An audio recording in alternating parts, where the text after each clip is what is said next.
আজ রাজ্যে ED director, আজ রাজ্যে ইডি অধিকর্তা রাহুল নবীন দায়িত্ব নেওয়ার পর প্রথমবার পশ্চিমবঙ্গ সফরে আসছেন।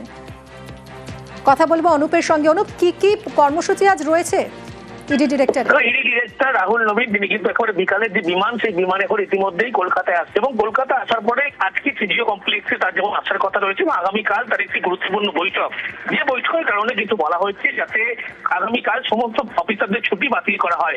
9:30টার মধ্যে প্রত্যেককে উপস্থিত থাকতে বলা হয়েছে। এরপর থেকে বৈঠক শুরু হবে।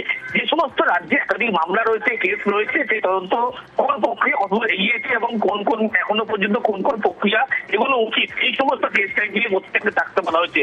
অন্যদিকে যে একবারে 8ই জানুয়ারিতে যে ঘটনা ঘটেছিল হাইট্যাকের অফিসে তল্লাশ অভিযান, সেই তল্লাশের যে অফিসাররা ছিল তাদের সঙ্গে কিন্তু আলাদা করে একটি বৈঠক করবেন এবং সেদিন কি ঘটনা ঘটেছিল এবং কি পরিস্থিতির সম্মুখীন হয়েছিল, কি কি ডকুমেন্টস পাওয়া গেল, এই একাধিক বিষয় নিয়ে তিনি বৈঠক করবেন। তার পাশাপাশি রাজ্যপালের সঙ্গে তার একটি সাক্ষাৎ হওয়ার কথা রয়েছে।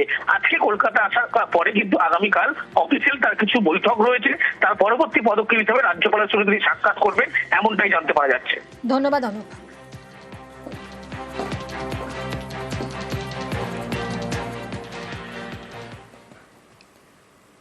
যাদবপুরে সরস্বতী পুজোর নিরাপত্তায় নজর। বিশ্ববিদ্যালয়ের সরস্বতী পুজোর নিরাপত্তায় জোর হাইকোর্টের। নিরাপত্তা নিশ্চিত করতে নির্দেশ দিল কলকাতা হাইকোর্ট। কি বলা হয়েছে, এর প্রেক্ষাপট কি, সব জানবো। অর্ণব রয়েছে সঙ্গে। অর্ণব, দেখো, কলকাতা হাইকোর্টে কিছু জনস্বার্থ মামলা বিচারাধীন রয়েছে, যে ক্ষেত্রে তৃণমূল কংগ্রেসের পরিচিত মুখ সুদীপ রাহা এছাড়া আরো কয়েকজন জনস্বার্থ মামলা করেছেন। সেই মামলার আজ শুনানির জন্য আসে, যেখানে মূলত যাদবপুর বিশ্ববিদ্যালয়ের নিরাপত্তা, সেটা সিসি ক্যামেরায় মোড়ার মতো বিষয়গুলি জড়িয়ে রয়েছে এবং এক্ষেত্রে রাজ্য সরকারের সঙ্গে নবান্ন একটি বৈঠকও হয়েছে বিশ্ববিদ্যালয় কর্তৃপক্ষের এবং সবকিছু সঠিকভাবে এগোচ্ছে এবং বেশ কয়েক সপ্তাহের মধ্যে পুরো যাদবপুর বিশ্ববিদ্যালয়ের নিরাপত্তা সুনিশ্চিত করতে যে সমস্ত ওয়েবেল যে সংস্থা রয়েছে রাজ্যে কাজ করে যারা, তারাও সিসি ক্যামেরা মুড়বে। কিন্তু এই সময় রাজ্যের আইনজীবী কল্যাণ বন্দ্যোপাধ্যায় জানান, গত বছর থেকে যাদবপুর বিশ্ববিদ্যালয়ে সরস্বতী পুজো শুরু হয়েছে, কিন্তু সেই সরস্বতী পুজোকে ঘিরে বেশ কিছু অশান্তির খবর সামনে আসছে। এই বিষয়টি রাজ্যের আইনজীবীর কাছ থেকে জানার পরই প্রধান বিচারপতি সুজয় পালের ডিভিশন বেঞ্চ স্পষ্টভাবে জানিয়ে দিয়েছে যে যাদবপুর বিশ্ববিদ্যালয় কর্তৃপক্ষকে যাতে কোনো রকম আইন শৃঙ্খলা পরিস্থিতি এই সরস্বতী পুজোকে ঘিরে সেটা হাতের বাইরে চলে না যান তা সুনিশ্চিত করতে হবে।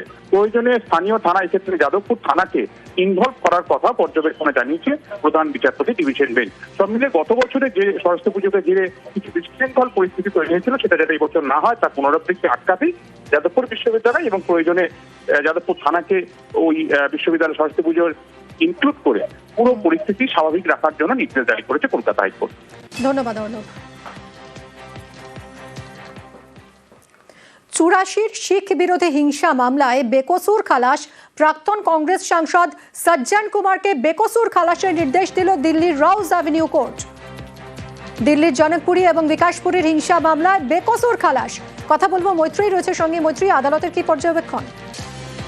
দেখুন, এই 1984 এই যে শিখ দাঙ্গা, অ্যান্টি শিখ দাঙ্গা, তাতে জনকপুরী এবং বিকাশপুরীর যে ভায়োলেন্স কেস হয়েছিল, তাতে সজ্জন কুমারকে আজকে আদালত বেকসুর খালাস করে দিয়েছে এবং সেখানে তাদের বক্তব্য, সজ্জন কুমারের আইনজীবী তিনি যেটা জানান যে কোর্ট তাকে সজ্জন কুমারকে ছেড়ে দেওয়ার পিছনে তারা যেটা জানতে পেরেছেন যে সজ্জন কুমারই এই ঘটনার পেছনে ছিলেন সেটা প্রমাণ করা যায়নি এবং ওনার উপস্থিতি যে সেই জায়গায় ছিল সেটাও প্রমাণ করা যায়নি।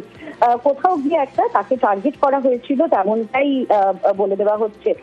বাট যে কোনো উইটনেস যাদেরকে জিজ্ঞাসাবাদ করা হয়েছে তারা কেউই তার নাম এখনো পর্যন্ত করেনি এবং 32 বছর বাদে এই মামলা থেকে বেকসুর খালাস পেয়েছেন সজ্জন কুমার। ধন্যবাদ মৈত্রী। हमारा केस था कि दे हैव टारगेटेड हिम। इससे पहले जितने भी गवाह ये लाए हैं, ये पहले गवाह हो चुके थे।